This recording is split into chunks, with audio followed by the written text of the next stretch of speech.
Two factor authentication setting, এই সেটিংটি যদি on না করে থাকেন তাহলে 28 অক্টোবরের পর আপনার ফেসবুক অ্যাকাউন্টটি বন্ধ হয়ে যাবে।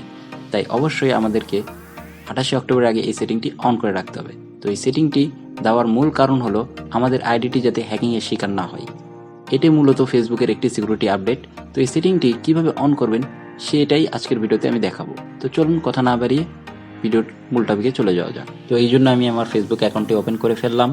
ফেসবুক অ্যাকাউন্টটি ওপেন করার পর 3 ডট আইকনে ক্লিক করতে হবে, তারপরে স্ক্রল ডাউন করে নিচে চলে আসতে হবে এবং সেটিং অ্যান্ড প্রাইভেসিতে ক্লিক করতে হবে। তো এখানে সেটিং অ্যান্ড প্রাইভেসি এটা আছে, তো এই সেটিং অ্যান্ড প্রাইভেসিতে আপনাদেরকে ক্লিক করতে হবে। তো আমি এটাতে ক্লিক করলাম, তারপরে এখানে সেটিং নামে একটি অপশান আছে, এই অপশানে আপনাদেরকে ক্লিক করতে হবে। তো সেটিং অপশানে আমি ক্লিক করলাম, ক্লিক করার পরে এখানে পাসওয়ার্ড অ্যান্ড সিকিউরিটি একটি অপশান আছে, সেই অপশানে আপনাদেরকে চলে যেতে হবে। তো আমি পাসওয়ার্ড অ্যান্ড সিকিউরিটি অপশানে এখন চলে যাব।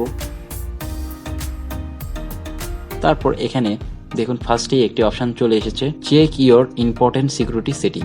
এই সেটিংটির উপরেই ফেসবুক মূলত আপডেট করেছে। তো এই সেটিংটাই আমাদেরকে অন করতে হবে। তো এই সেটিংয়ের উপর আমি ক্লিক করলাম এই ট্যাবের উপর।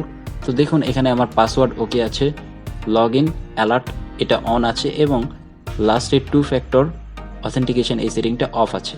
তো এখানে দেখুন আমার সব কিছুই ঠিক আছে, বাট এই থার্ড নাম্বার স্টেপটা ওকে নেই, এই জন্য এই থার্ড নাম্বার স্টেপটা আমি ওকে করব। তার আগে আপনাদেরকে বলে নিই, যাদের পাসওয়ার্ড ওকে নেই তারা জাস্ট পাসওয়ার্ড চেঞ্জ করে 8 ক্যারেক্টারের একটি হার্ড পাসওয়ার্ড দিয়ে দেবেন, আপনাদের এটা ওকে হয়ে যাবে। তারপর এখানে তৃতীয় স্টেপ হলো লগ ইন অ্যালার্ট। তো লগ ইন অ্যালার্টটা কীভাবে অন করতে সেটা আগে দেখিয়ে নিই।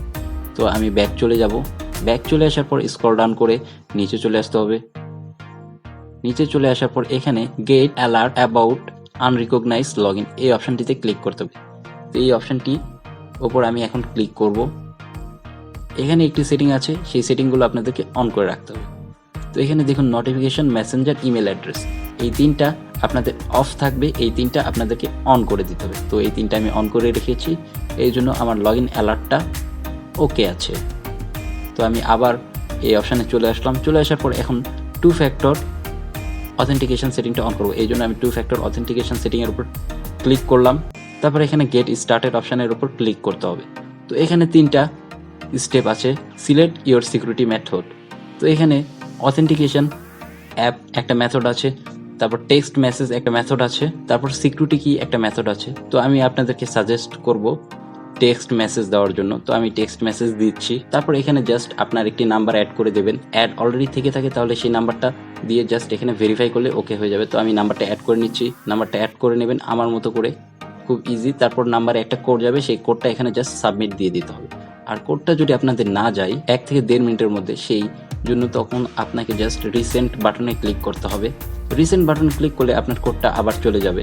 তো আমার কোডটা যেহেতু চলে এসেছে সেই জন্য আমি আমার কোডটা দিয়ে দিলাম। আর আপনাদের যাদের কোড আসবে না তারা রিসেন্ট বাটনে ক্লিক করলেই কোডটা চলে আসবে। তারপর এখানে কনফার্মে ক্লিক করলাম, ক্লিক করার পর নিচে এখানে এখন ডান লেখা চলে এসেছে। তো আমি ডান অপশানে ক্লিক করলাম। তো ডান অপশানে ক্লিক করার পর আমার সমস্ত কিছু ওকে হয়ে গেছে। তো আমি আবার এই অপশানে চলে আসার পর দেখুন আমার সবগুলো গ্রিন সিগন্যাল এবং সব ওকে। তো এই সেটিংটা আমি মূলত অন করে ফেলেছি। আমার ফেসবুক অ্যাকাউন্টটি 28 তারিখের পর আর বন্ধ হবে না। আপনারাও দেখে নিলেন কীভাবে এই সেটিংটি অন করতে হয়, আপনারাও এই সিস্টেম অনুযায়ী অন করে রাখবেন, তাহলে 28 তারিখের পর আপনার ফেসবুক অ্যাকাউন্টটি বন্ধ হবে না। তো ভিডিওটি ভালো লেগে থাকলে অবশ্যই আমার ভিডিওটিতে একটি লাইক দেবেন, চ্যানেলে নতুন হয়ে থাকলে অবশ্যই চ্যানেলটি সাবস্ক্রাইব করবেন, আর এই ভিডিওটি শেয়ার করে আপনার ফ্রেন্ডদেরকেও জানার সুযোগ করে দিন যাতে তাদেরও ফেসবুক আইডিটি সেভ হয়ে যায়। সবাই সুস্থ থাকবেন, খোদা হাফেজ।